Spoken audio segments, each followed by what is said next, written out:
Hi everyone and welcome back to Scale Studio. Today we're going to be unpacking the StuG III ausf from Tamiya with ABER Photo-etch decals.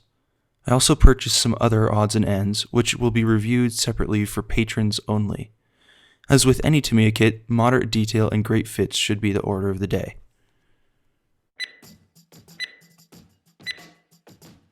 So first we have Sprue A and F. They're joined together and there are two of them.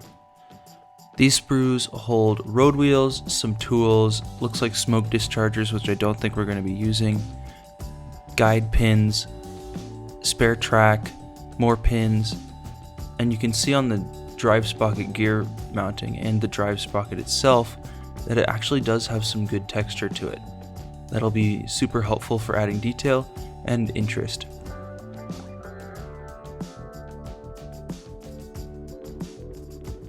Next we have Sprue B and C, which has some interior parts, but mostly superstructure and hull parts. So you can see the top of the superstructure there, hatches, fender parts, inner bracings for the hull, the main top plate which has the engine deck and the front glacis plate, and some other small details.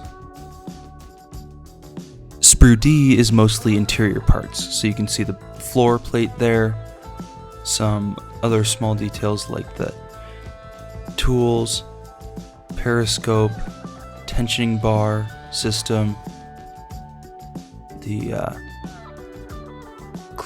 barrel cleaner rod, which is going to be actually replaced, parts to the gun itself, and some other small details that go inside of the interior. Then we have the hull of the tank itself, which is molded from one piece very well, and it has a lot of detail on the bottom, which is nice. It's also flat, which will make building really easy. After that we have the two vinyl tracks, which are pretty well detailed. Most of the StuGs I've seen don't really have that much sag in them, so we're going to be keeping these tracks because they have enough detail that it's not going to look bad, and they'll be easier to build than individual link tracks.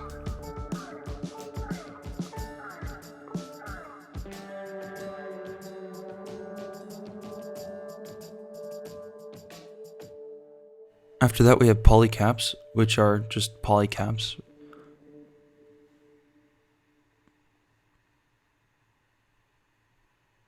As well as the springs for the torsion bar suspension system. I'm not going to use them because I want to pose it differently, but for a flat tank this works well.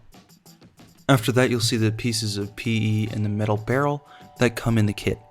They're not very three-dimensional, but they'll work fine if you want to build the kit without investing in the upgraded set. I got it on sale and so I only had to pay $40 for the whole thing. Then you'll see the gun barrel here, which is really nicely detailed with some accurate rifling. Then we get to the ABER upgrades.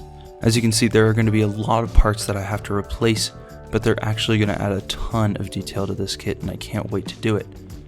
I'm planning on making this a very detailed kit and also doing it very subtly so that the details aren't overwhelmed by the weathering effects afterwards. You can see that the engine grates are way more three-dimensional than the originals.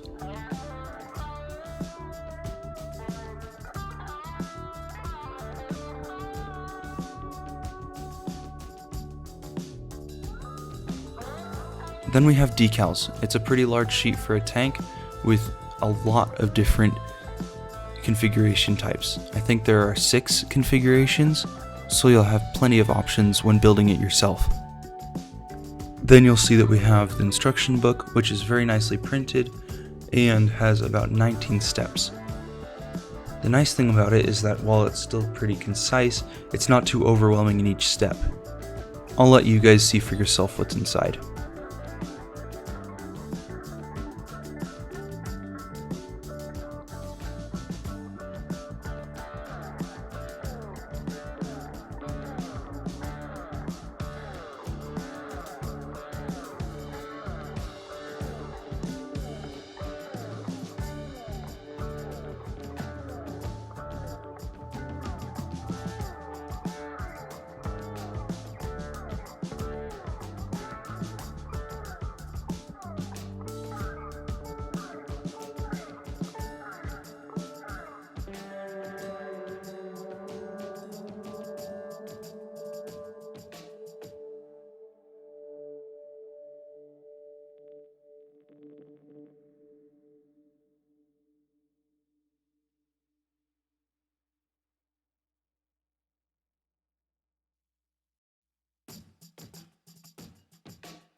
Now I've got the color callout, which is basically just a decal callout because out of all 7 different types, they all have the same color pattern, which is panzer gray with rust.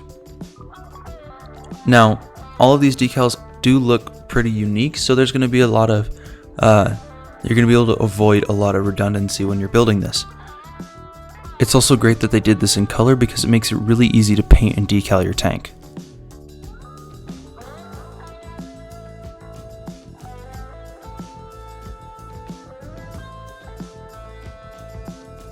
Now I've got the ABER upgrade kit instructions, which is only 1 page, but the thing is completely packed with instructions. As you can see, we've got stuff for the gun, engine deck screens, antenna mount holder, everything. And I think that most of these are very well done and they'll make good replacements.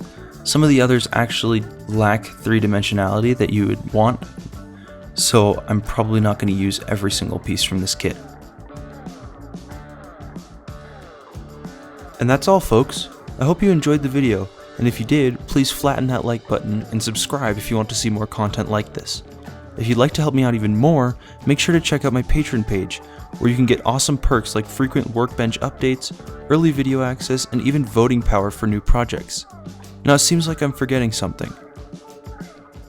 Oh yeah, if you've been a part of the YouTube modeling community for any length of time, you'll know who the StuG master is, the great Panzermeister 36.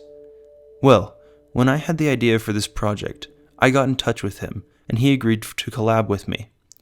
Since his StuG is already done, he'll start releasing in a few weeks when we paint interiors, so make sure to keep an eye out for his content. I'm super excited for this, and I hope you guys are too. Thanks again for watching, and we'll see you next time.